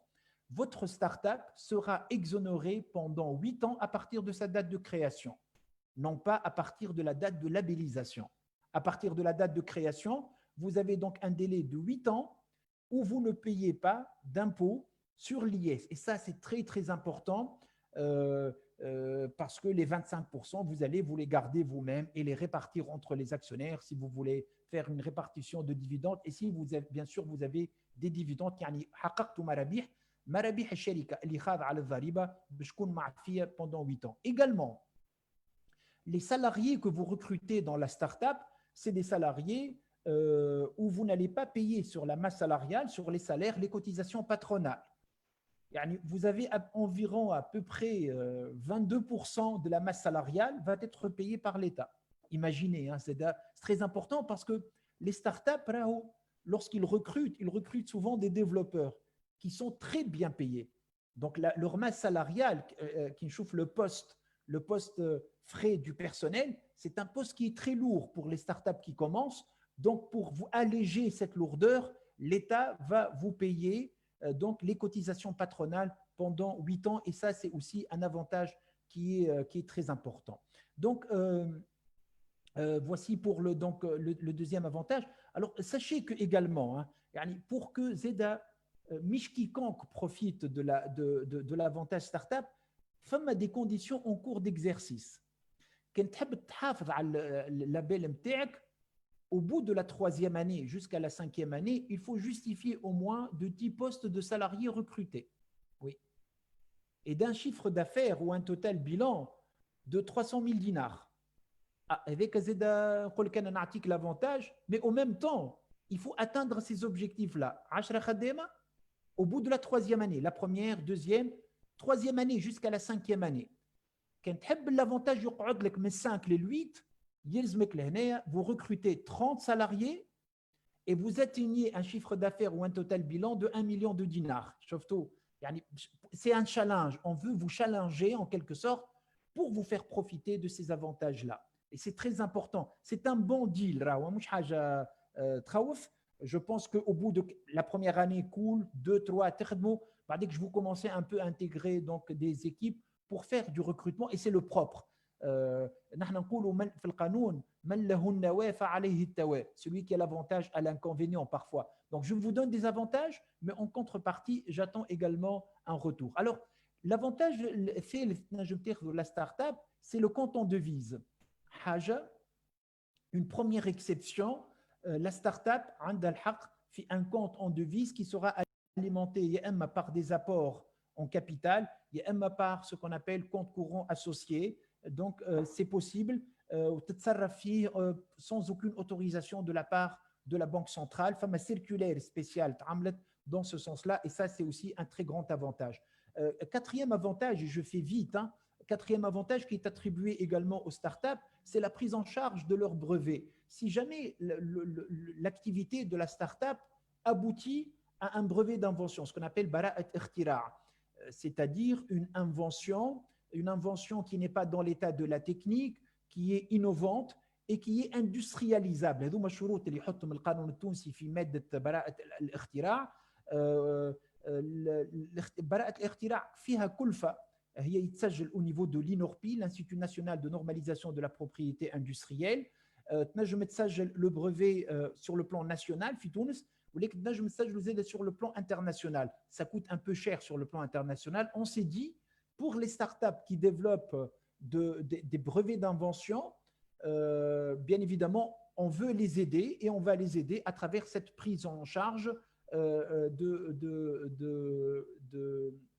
du brevet d'invention. Également, la startup عندها صفة الديوانية تسمى صفة الوكيل المعتمد. عندها un statut douanier spécial في l'importation des prototypes et l'exportation. C'est un statut qui leur permet un tout petit peu de faire de l'accélération, d'accélérer leurs procédures lorsqu'ils importent des prototypes ou ils exportent leurs prototypes à l'international. Donc, le canon a cette particularité, à nous, cet avantage ما يسمى صفة المؤسسة المعتمدة أو الوكيل المعتمد.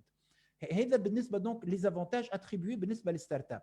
شنو هي الكومبوزونت اللي قاعدة توا ناقصة؟ هي كيفاش نجيب لي زانفستيسور للستارت اب. به نعاود، انت ستارت ابور عطيتك توا امتيازات، قلت لك خذ كونجي وتضمن خدمتك وتاخذ سالير، وكانك اتيديون اعمل ستارت اب ونعطيك ان سالير بوندون ان ان. داكور، ضمنتك انت vous allez vivre votre société que vous allez créer باش تاخذ des avantages. ولكن شنو هي الكومبوزونت اللي ناقصه؟ هي الكومبوزونت فينانسيير. كي va vous financer؟ سو كي سور اللي يسمعوا فيا راهو كان ستارت اب نتاعك est une start up اللي ناويه على الفينانسمون كلاسيك auprès des banques classiques, oubliez les banques classiques déjà ne financent pas la PME classique. اللي موديلها est un modèle classique. Que dire باش تجيب له فكره جديده ما يفهم منها والو. مثال جو بو me permettre de parler sur ce ton là. déjà باش نعطيكم ان شيفر. البنوك العاديه كيف تجيها انتربريز جديده عالميه elle ne finance que 15. donc 85% sont exclus du financement bancaire en phase de création. في الفاز de développement كي تعمل ماكينات وتعمل شيفر دافير وتعمل uniquement 25% profitent du financement bancaire. donc 75% sont exclus. donc le financement باش تلقاه ailleurs, باش تلقاه auprès des investisseurs qui sont spécialisés dans l'évaluation des projets innovants وما باش يمشوا معك. ولكن نحن قلنا نعطي l'avantage حتى زاد ce qu'on appelle le sleeping partners, l'associé dormant. نعطي زاد l'épargne publique, les quelques salariés اللي عنده زوز وثلاثه ملايين علاش ما نشجعوش انا باش يحطوا فلوسه في ستارت اب. comment je vais l'encourager? Et là je parle un peu des avantages qui vont être attribués pour les investisseurs. Celui qui investit dans le capital de la start-up est exonéré d'impôts, ce qu'on appelle le réinvestissement exonéré. Je ne fasse pas chiffrer. Si Monsieur Slim doit payer un impôt de 1000 dinars en fin d'exercice, exercice civil, s'il investit ce 1000 dinars dans le capital de la start-up, il ne payera pas d'impôt. Donc, on se dit, quelque part, au lieu de payer l'impôt à l'État et attendre en retour des services indirects, je vais donner cet impôt et je vais l'investir dans le capital de la start-up. Pour faire un peu simple, hein, ça s'appelle du réinvestissement exonéré. D'accord? Ce que vous investissez dans le capital de la start-up, ne payera pas d'impôt. OK? Donc, si ceci est le cas, où l'avantage est fini, on s'est dit, si M. Slim, qui a investi 1000 dinars dans le capital de la start-up, veut faire du cash-out, veut vendre après valorisation de sa start-up, veut céder ses parts parce que la start-up a fait du growth et donc il veut se retirer et gagner un peu d'argent et faire ce qu'on appelle une plus-value. C'est le cas, si Slim a investi 1000 dinars, il a vendu à 100 000 dinars. Donc, il a réalisé une plus-value de 99 000 dinars. Les 99 000 dinars seront exonérés d'impôts. Normalement, je devrais payer un impôt sur le revenu que j'ai réalisé, c'est-à-dire la différence entre 1000 et 100 000 dinars. Non seulement ce que vous avez investi ne payera pas l'impôt, mais également ce que vous avez gagné, le cash-out, ne payera pas de plus-value imposable. Donc, je pense que cet avantage est un avantage très important qui va permettre un peu aux acteurs économiques de placer leur argent dans le capital des startups. Mais M. Slim, en tant qu'exemple, n'est pas très initié au monde des startups. C'est un monde qui parle, vous avez un autre wording, vous les startupeurs, hein? Vous parlez trop en anglais, avec des termes très, très spécifiques. Et moi, je suis ce qu'on appelle en droit un bon père de famille. Je suis un classique. Honnêtement, Ishraf, Klem Hassaib, Emin également, des jeunes start-upers, on dit non, je ne vais pas investir avec eux, je vais investir mon argent dans des établissements financiers qui, eux, vont investir dans les startups. Si j'investis mon argent dans le capital d'une société qui elle-même réserve ses fonds à hauteur de 65% dans le financement des startups, je peux profiter du même avantage. Monsieur Slim, ce monsieur qui ne connaît pas le monde des startups, a deux choix.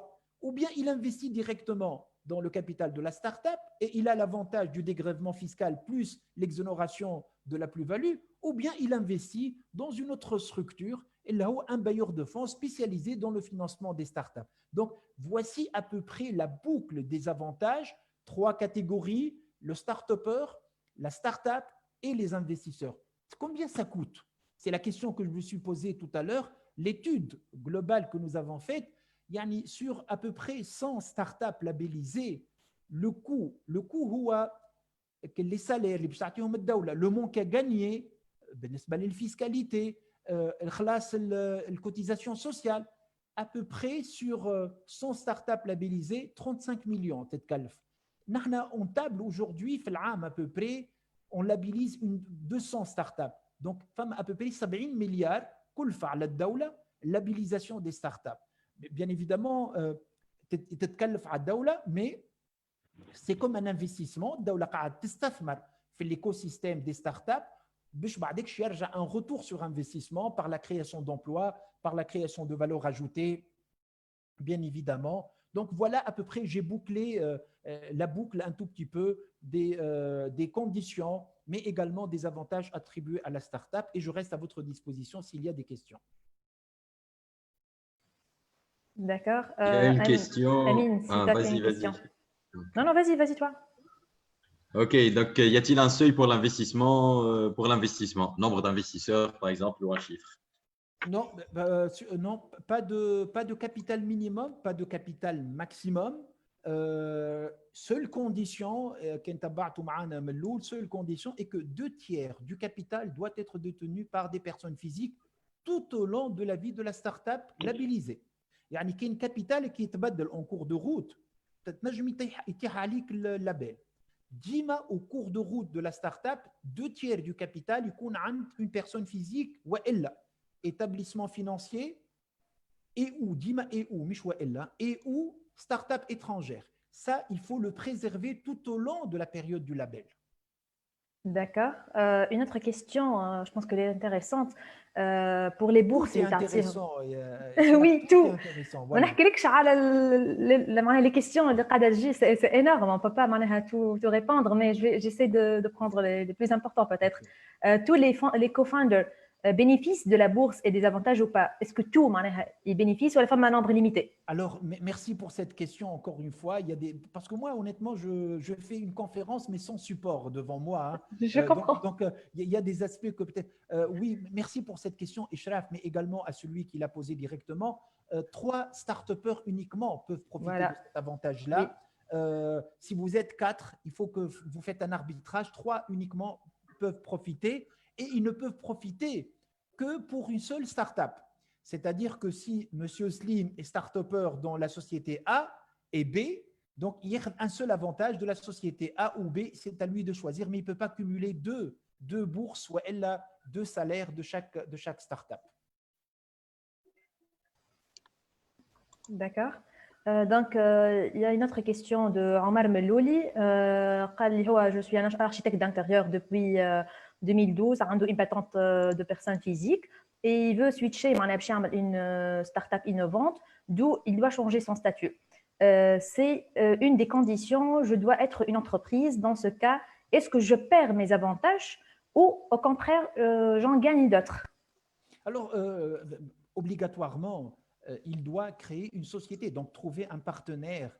Alors, comment on choisit un partenaire? Soit quelqu'un qui complète mes compétences, vous êtes architecte d'intérieur, peut-être prenez un associé qui lui est plutôt a fait une école de management, ou plutôt quelqu'un qui a fait de l'informatique. Hein. Faites votre propre diagnostic et choisissez un profil qui vous complète, ou bien tout simplement un associé qu'on appelle un associé financier, tout simplement, qui investit dans votre affaire si vous avez toutes les aptitudes pour être le leader et l'entrepreneur unique de ce projet-là. Alors, switcher, rien ne vous empêche de garder votre patente en tant qu'architecte, d'accord, et créer une société. Ça, c'est une option. Deuxième option, vous pouvez switcher, c'est-à-dire capitaliser votre entreprise personnelle, la faire évaluer si vous avez bien sûr des actifs immatériels. Si vous avez, je ne parle pas des ordinateurs, hein, je parle de cette idée que vous allez créer. peut-être la capitaliser, lui donner une valeur et l'intégrer en tant qu'apport en nature dans la future société que vous allez créer si vous allez prendre un partenaire. Mais sachez que rien n'empêche que vous gardez votre business individuel et vous créez une autre société, JDIDA, nouvelle, qui sera elle-même start-up. C'est un choix stratégique hein, et il faut bien y réfléchir. D'accord, merci beaucoup. Donc, il ne reste pas assez de temps. Juste, Khalil, vas-y, Anis, vas-y. Ok. عندي deux petites questions. واحدة, lorsque M. Slim a parlé de l'avantage relatif à la prise en charge du brevet, une question pour le du ou des brevets. Si la prise en charge de tous les brevets de l'entreprise, de la société. Alors, le monsieur ou la dame ou la demoiselle qui a posé la question est quelqu'un qui est connaisseur de la loi, je suis sûr. Je n'ai pas voulu polémiquer sur la question des brevets. La question des brevets nous a posé un grand problème au moment de l'élaboration de la loi. Pour dire, après tout, un brevet à l'international, il faut compter 10 000 euros. Hein. 10 000 euros, ça coûte cher quand même un brevet. Imaginez une start-up qui, en une année, peut déposer 15 ou 20 brevets. Vous savez, un brevet, ce n'est pas forcément quelque chose qui va réussir hein, en termes de... Autre loi acide des brevets, il y a des brevets qui sont parfois... aucune rentabilité. Donc c'est vrai que c'est un peu problématique. قلنا باش نخدموا les règles de l'équité هما قواعد الانصاف والعداله. يعني كان une fois عطيتك سنه باش نخلي un arbitrage نجم ما نعطيكش عام الجاي pour laisser le potentiel aux autres. C'est une question في البراتيك باش تقلق شويه. مش الناس الكل systématiquement auront la prise en charge de leur brevet. Fiche d'office. Nous allons اللي يحب كتبت عليها في اللينكدين بالكدا cette question d'affectation des وحده. Il y a beaucoup de détails, ne vous inquiétez pas, vous aurez votre réponse. La deuxième question, Céline, si vous permettez, en quoi le canton de devise pourrait profiter à la start-up tunisienne? Alors, on peut باش نجاوب واو un peu بلغه les start-upers. Vous savez pourquoi? Parce que تعرف علاش هربونا les start-up à un certain moment في تونس قبل القانون, parce qu'ils ne pouvaient pas avoir un compte en devise, ne serait-ce que pour acheter une application qu'ils vont intégrer dans leur projet innovant.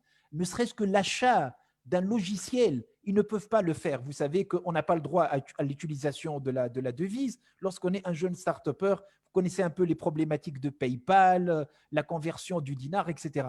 بالعكس, هربونا beaucoup de sociétés tunisiennes vers l'Europe, tout simplement parce qu'ils étaient bloqués par la rigueur de la Banque centrale. Donc, il y aura énormément d'avantages et c'est l'un des avantages pour lequel certaines startups قعدونا في تونس. قعدوا في تونس خاطر ولا عنده un compte en devise qu'il va alimenter par son actionnaire étranger ou par son chiffre d'affaires ou par le compte courant associé pour qu'il puisse faire des transactions sans le contrôle de la Banque centrale. Voilà. Merci. Anis, tu as d'autres questions ou c'est bon? Non, c'est D'accord. Amine, et toi? En fait, j'aimerais bien faire un petit témoignage. On vient d'avoir le pré-label comme Startup Factory. Donc, quelques astuces. Donc, lorsqu'on est devant le formulaire, donc il y a une user experience qui est top. C'est facile à remplir, oui. Mais on doit prendre vraiment son temps, répondre soigneusement aux questions, étudier chaque réponse. C'est vrai que le collège de start-up, ils sont assez généreux pour donner le pré-label ou le label, mais il faut bien le faire, surtout la partie vidéo. Sinon, par rapport à la date de postulation, il vaut mieux viser le 31 ou le dernier jour du mois. Il faut attendre minuit parce que les places ils sont prises en 10 minutes. Hein. Oui. Ah, merci pour cette expertise, Emine. Merci beaucoup. Voilà, merci. donc Amine, on attend la création. Merci aussi Anis de l'ANETI. Merci Monsieur Slim Abdeljelil اللي ديما منورنا معناها avec sa générosité معناها كيفاش نقولها بالعربيه تحبهاش عربيه فصحى انت رحبت الصدر نتاعك فوالا دونك يعطيك الصحه on a reçu beaucoup معناها des feedbacks positifs على الاخر كلها الناس الكل يعطيك صحه سي عبد السليم يعطيك الصحه ان شاء الله on se voit bientôt معناها في Hive 12 في d'autres programmes انا نقول لكم très bientôt pour le reste de nos webinaires il y مازلنا normalement 3 donc la prochaine ça sera pour l'aspect juridique de la création d'une start-up avec monsieur Brahim Turki. Donc تابعونا تنهبطوا bientôt le lien d'inscription, c'est l'une des conditions pour participer dans notre programme. Chaque fois, c'est une condition. Chaque fois, nous avons un lien. Merci pour tous nos participants اللي جاوا معنا اليوم اللي تابعونا لايف على الباج لانيتي Hive 12 et Startup Grind Sous. يعطيكم الصحة الناس الكل et à très bientôt. À ce vendredi إن شاء الله. Je vous transmets les remerciements de l'Aniti ou les remerciements des amis de la page Aniti, surtout à monsieur Slim. Pour ce webinaire constructif, instructif et enrichissant. Merci. Je vous remercie de tout Shraf ou Emin ou Green Source. Alors, moi, je terminerai en disant, écoutez, la route est difficile. Prendre la route de l'entrepreneuriat, c'est une route où il y a beaucoup de bosses et beaucoup de fosses probablement. Mais il faut la prendre nécessairement et vous allez voir qu'au bout de la route, c'est une belle expérience que vous allez vivre en tant qu'entrepreneur innovant. Croyez en vous, croyez en votre potentiel et je pense que demain sera meilleur nécessairement. Je profite également de cette occasion pour vous souhaiter, Inch'Allah, Eid Kom Mabrouk, j'anticipe un tout petit peu. Inch'Allah, et profitez un tout petit peu pour vous repenser un tout petit peu pendant ce temps de confinement et pensez à demain. Demain sera meilleur. Donc, je vous souhaite beaucoup de courage et je reste toujours, comme le sait Shraf, mais également j'informe si Enis, l'Aneti également à votre disposition pour toute interrogation ou pour toute clarification. Merci beaucoup.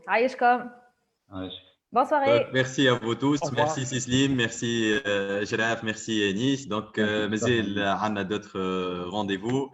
N'hésitez pas à interagir avec nos invités. Et voilà, merci beaucoup à l'Aniti de rejoindre ce programme. Vraiment, c'est une première d'un organisme étatique. Vraiment, on voit très bien beaucoup d'espoir dans ce pays. Ou espérant, Nescol, vous lancez vos startups après cette crise. Allez, bonne soirée. Bonne soirée. Au revoir. Au revoir. Au revoir.